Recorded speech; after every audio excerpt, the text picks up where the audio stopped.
Hey guys, welcome back to another video. This is my 2020 review of the Logitech G903, one of the best wireless gaming mice on the market right now.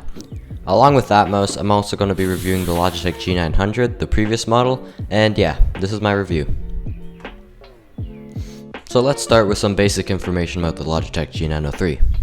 So the G903 was one of the best wireless mice a couple years ago when it first released, and to this day it still is.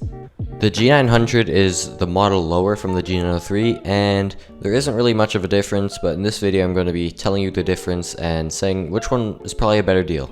So let's start with the original G903. The G903 received the PC Gamer and the PC World Mouse of the Year award in 2017. It has a newer model that came out last October, which is called the G903 LIGHTSPEED. The differences aren't very big, being only the battery life and the sensor. On the G903 LIGHTSPEED, the battery life can go up to 140 hours with the LED settings on and 180 hours with them off. On the original G903, the battery life can go up to 24 hours with the lights on and around 36 hours with the lights off. The G903 LIGHTSPEED has the Hero sensor, which can go up to 16,000 dpi and as low as 100 dpi, while the old G903 has a sensor that can go up to 12,000 dpi and as low as 200 dpi. Right now on Amazon you can buy the G903 LIGHTSPEED for $130 and the G903 for $100. Now let's start with the box that the G903 comes in. The G903 comes in this cool box that's blue and black, just like the Logitech colors, and you know there's the usual paper stuff. Then you get to the cable, which is a cable you can plug your mouse in every time the battery gets low since it's wireless. It's a nice braided cable and it's good that it's in the box. And another cool thing is a box in the box. This box is very useful because it has some very useful stuff in it that I will show you.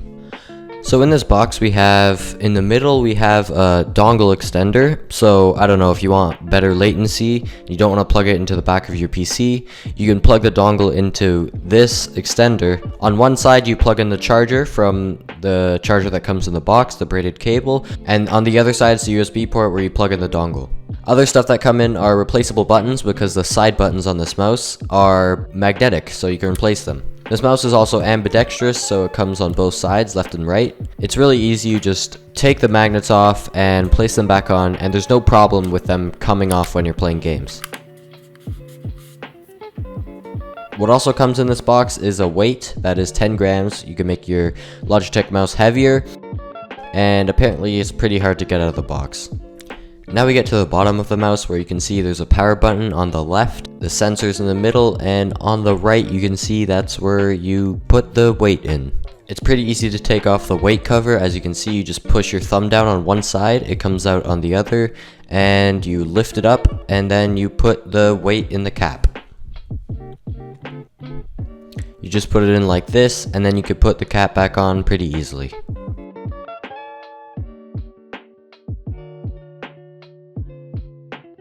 Now the weight of the mouse is 110 grams without the weights, and of course adding 10, it's then 120 with the weights.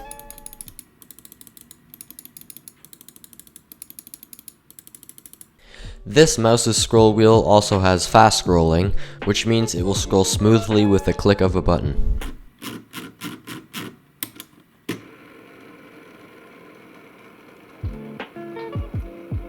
This mouse also comes with 11 programmable buttons, which includes side buttons on both sides, a profile button on the bottom, and the scroll wheel even has buttons. This mouse also has DPI buttons on the top where you can switch to DPI or pretty much sensitivity, and it has 5 levels.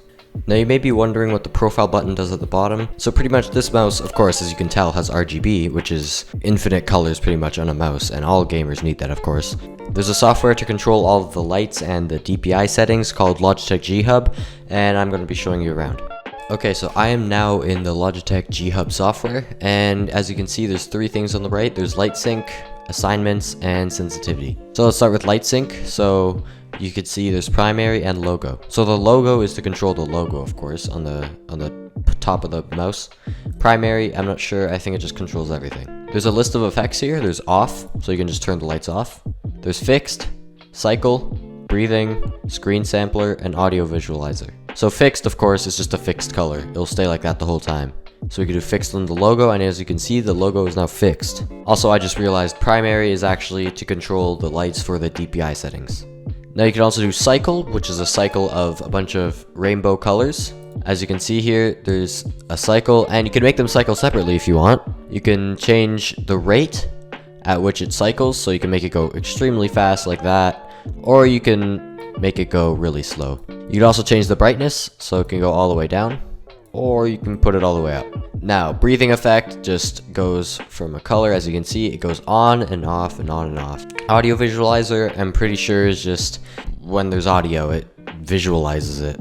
Pulse on bass only, so that means when there's a bass, the light turns on and stuff like that. If you go to assignments here, you can set a bunch of macros. Here you can see all of the buttons, so there's forwards, back, same on the other side, DPI up, DPI down, scroll right, scroll left. The scroll right, scroll left is on the scroll. You can actually press it to the right and press it to the left, and then the clicks.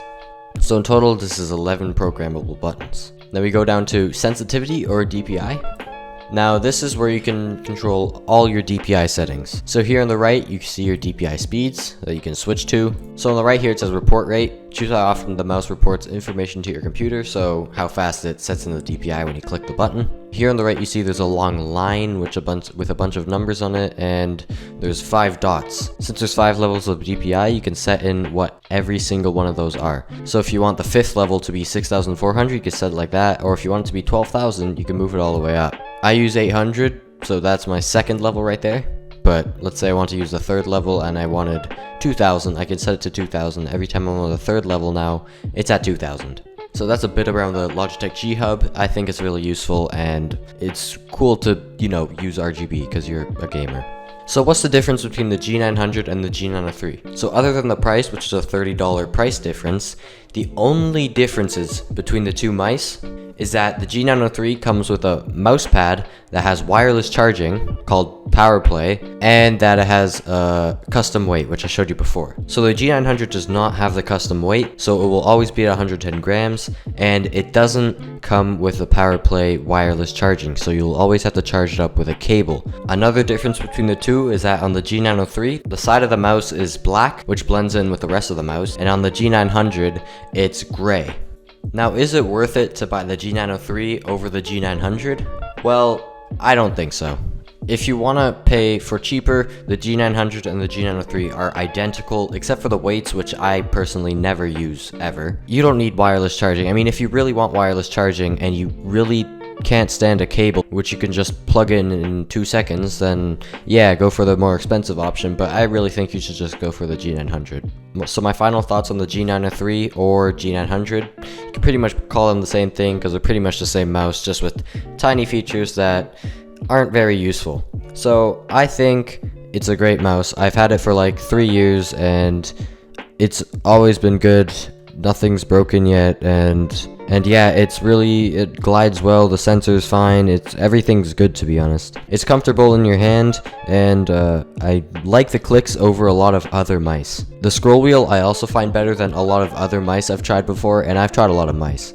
There is a part in the mouse that racks up a lot of dust, which is in between the 2 clicks, but I don't find that big of a deal, and yeah. I also don't think the ambidextrous design is anything to brag about because I don't use it. I don't think anybody uses it really. Even left-handed people, I don't think they use it. But it's not uncomfortable or anything. I think an ergonomic mouse that's meant for right-handers only is probably a bit more comfortable, but this one's fine. I think there are definitely other options that are cheaper and just as good or maybe even better. But this for a wireless mouse I think is pretty good, and no ping issues or nothing. It's just been good. So yeah, those were my final thoughts. I hoped you enjoyed that review. If you have any questions, or maybe if I didn't give you information that you wanted, you can leave it in the comments and I will try to answer as many as possible. I will probably get no comments, but it's worth a try, Anyway, thanks for watching, and yeah, see you next video, I guess.